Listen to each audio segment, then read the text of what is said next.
All right, you guys, what's going on? It's your boy Town. So I thought I would talk some boxing before, I started my shift.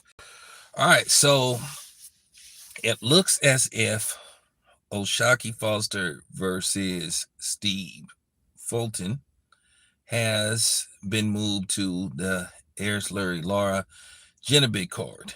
And it will also feature the main event, Cruz versus Roach.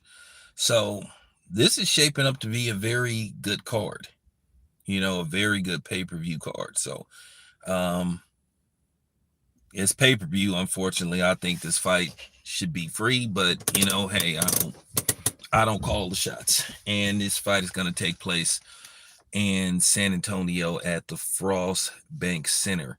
So it'll be December the 6th. It'll be the first week of December. And I'm not gonna lie, and by the way, I heard that one of the sanctioning bodies is trying to throw a monkey wrench in the Broly versus Manny Pacquiao fight, which was supposed to take place, I think in January, sometime in January, the last week of January. But who knows? Money talks. Money talks. Manny Pacquiao's a big star. I'm thinking, like I said, um, I'm thinking that the fight is gonna push through. I think they may just pay homeboy some step aside money, and they just continue with the overall plan, which is to go forward with Manny Pacquiao versus Rolly, and then on the undercard they'll probably, or the co-main event will be Keith Thurman versus Fundor, which I think makes all the sense in the world. Now, I am happy to say I'm glad that the PBC is finally working with Top Rank, because Genovic is a top ranked fighter and Oshaki Foster is a top ranked fighter. Um, this is what we was calling for. This is what I was calling for years, but everybody wanted to play Fanager, and everybody was talking about you need to come to the PBC if you want to fight this dude or that dude, which tried to make it like a gangland like atmosphere on these internet streets. And it's not about that. It's not about that. It's about the best fighting the best. You did not see this stuff going on in the 70s to 80s, and you didn't really see it in the early 2000s. But as the mid 10s started to roll around, like after 2015, this is when you started seeing this crap. And it was next to impossible to get some of the best fights made. And as they couldn't get the best fight made, the networks started to shy away from boxing. They were just like, okay, well, why are we giving you guys money, or why do we have these deals to broadcast these fights, and we're not seeing a return in our investments when you're not giving us the fights that we want to where we can put on pay-per-view and we all could profit from this. So it just came down to, this stuff. HBO got fed up. Then eventually Showtime got fed up. Before that, Fox. So now, and then, finally ESPN. So, with that being said, these promoters don't have nobody for the most part but to blame for this but themselves, and also the fighters.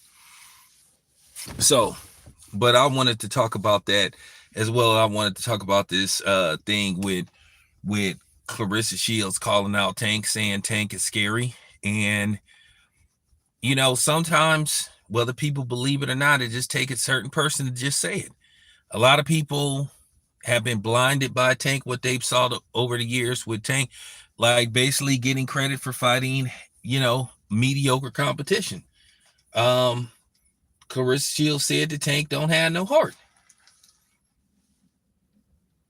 She said that Tank doesn't believe in himself, and it comes across as Tank doesn't believe in himself, talking about he's going to retire after the Jake Paul fight. So if that's how Tank feels, that's how he feels. But at the same time, Tank will never be looked upon as a legend or all-time great. No matter how much Leonard Ellaby wants to come out of nowhere and try to justify Tank, not fighting all these people and ducking these people. And I know Leonard Ellaby think because he spent a lot of time with Floyd Mayweather, he can deceive people. He can deceive people with words and say, well, Floyd, well, Tank isn't Floyd. and it's not even up for debate. And Leonard Ellerbe is the problem. He keeps saying, oh, well, let these fights marinate. It ain't time for this fight. It ain't time for this fight. Well, when is it going to be time, dude? When is it going to be time? You only can use that line for so long until it get to the point where it's like, okay, now it's time.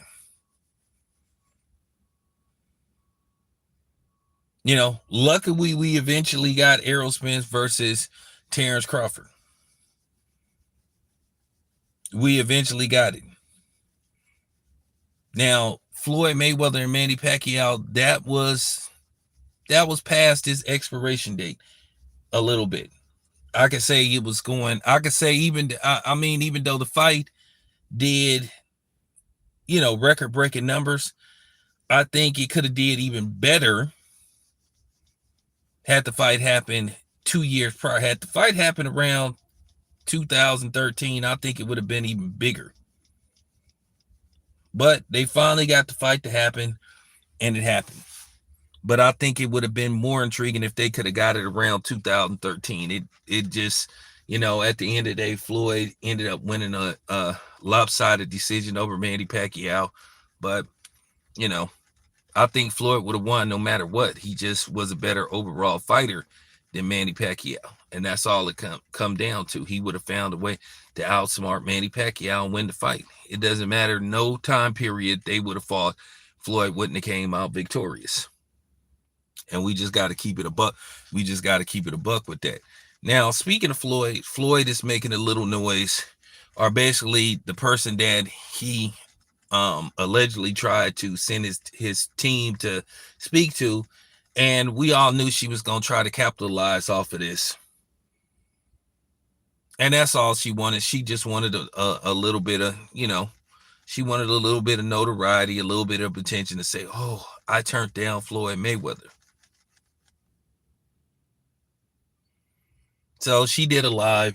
And then the funny thing is they try to act like they just wasn't studying this stuff and that they were just going to let this let this situation die down. Of course they was going to sit up there and go live about it. So she got her little 10 minutes of fame. By probably today, nobody won't even be thinking about her. But that was the smart thing to do. Now, it came to the point to where people were asking this question, well, what is Floyd doing talking to a 19-year-old? At the end of the day, Floyd is a grown man. Technically, she's legal. Now, I heard other people speaking about it. I wouldn't do it. Me being 50, me being 51, I wouldn't do it. A girl that young can't do nothing for me except do something for me, if you catch my drift. They have no use for me except for that. And that's just the bottom line. But anyway, appreciate you guys. It's your boy Town. I'm out.